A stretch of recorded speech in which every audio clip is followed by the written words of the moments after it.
Welcome to History in Flames. Empires rise and fall. The past comes alive in fire and ash. Subscribe and relive the stories that shaped the world. By 1943, the Third Reich was dying. Cities burned, armies shattered. The Allies closed in from every direction. But deep inside mountain tunnels and secret bunkers, German scientists worked on something else: machines that could rewrite the war. Jet fighters, rocket bombs, megatanks larger than houses, stealth wings, supersonic missiles, technologies so advanced, some still defy explanation today. They called them Wunderwaffe, Wunderweapons. Hitler believed these machines would turn defeat into victory. He was wrong, but what if he wasn't? The V-1 flying bomb, the buzzing angel of death prompt, it came over the channel like a wounded insect, a low, natural buzzing that froze entire cities in place. The V-1, the world's first cruise missile, a weapon born not for accuracy, but for terror. It did not sneak. It did not hide. It announced itself with a mechanical scream that drilled into the skull. Londoners would hear the buzz and wait, because when the sound stopped, when the engine died, you had only seconds before impact. It was fear delivered on wings of steel, the first of Hitler's vengeance weapons. A promise from the sky that the war was far from over. The V-2 rocket, the weapon from the future before man dreamed of space. Germany touched it. The V-2 rocket was not a bomb. It was a prophecy, a glimpse of the world to come. Liquid oxygen, alcohol fuel, supersonic speed. It rose from its launch pad like a pillar of fire, climbed into the void, then fell to earth faster than sound. No warning. No sirens. Just sudden destruction. It broke the edge of the atmosphere. It broke the rules of war. It broke the limits of human imagination. The V-2 did not just strike cities, it struck the future. The Me-262, the sky's first hunter propellers, belonged to the past. Jets belonged to something else. The Messerschmitt Me-262 was a creation decades ahead of its time. Machines so fast, so powerful, that Allied pilots feared even its shadow. It didn't fly. It sliced through the sky. Bomber crews watched it appear from nowhere, a silver blade flashing between clouds, and vanish before they could react. It could have ruled the air. It could have changed the war. But like all miracles of the Third Reich, it arrived too late. The Hortenho 2-9, the Shadow Wing. Imagine a weapon that cannot be seen by radar. Imagine that weapon built in 1944. The Hortenho 229 was a ghost, a flying wing that swallowed radar waves, leaving only silence behind.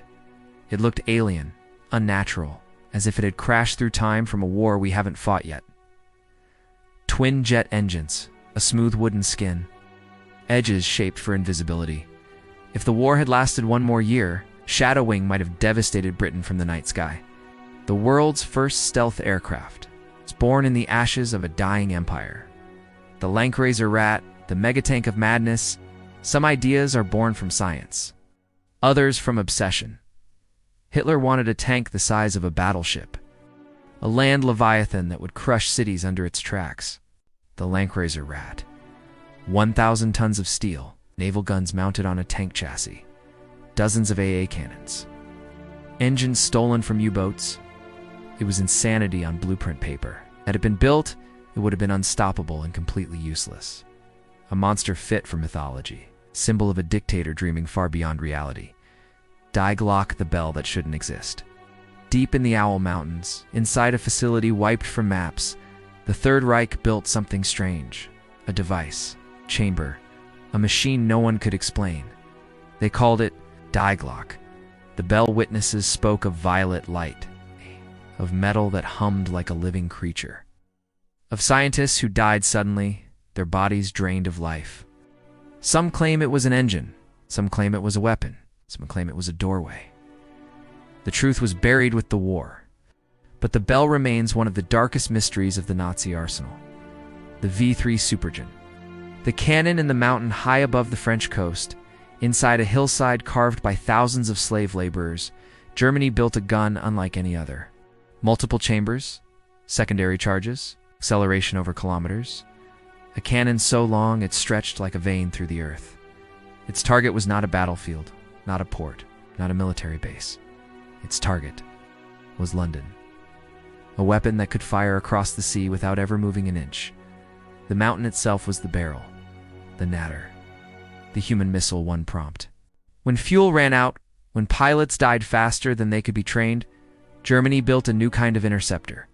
It launched vertically like a rocket. It flew faster than the pilot could comprehend. And when the ammunition ran out, the pilot was expected to bail out as the aircraft destroyed itself. A weapon of desperation, a weapon for a war already lost.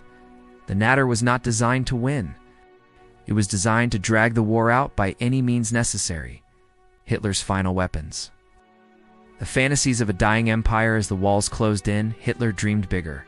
Orbital mirrors that could burn cities. Nuclear warheads, supersonic bombers, capable of reaching New York.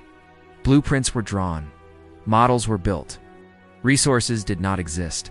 The Wunderwaffe had left reality far behind. What remained were fantasies. The fall brilliance without time in the end. It wasn't science that failed Germany. It was time. The weapons were real. The ideas were real. Prototypes existed. No army, no fuel, no industry, no hope. The Wunderwaffe became relics, monuments to genius twisted by tyranny. Thanks for watching. Like and subscribe for more. Share your thoughts below.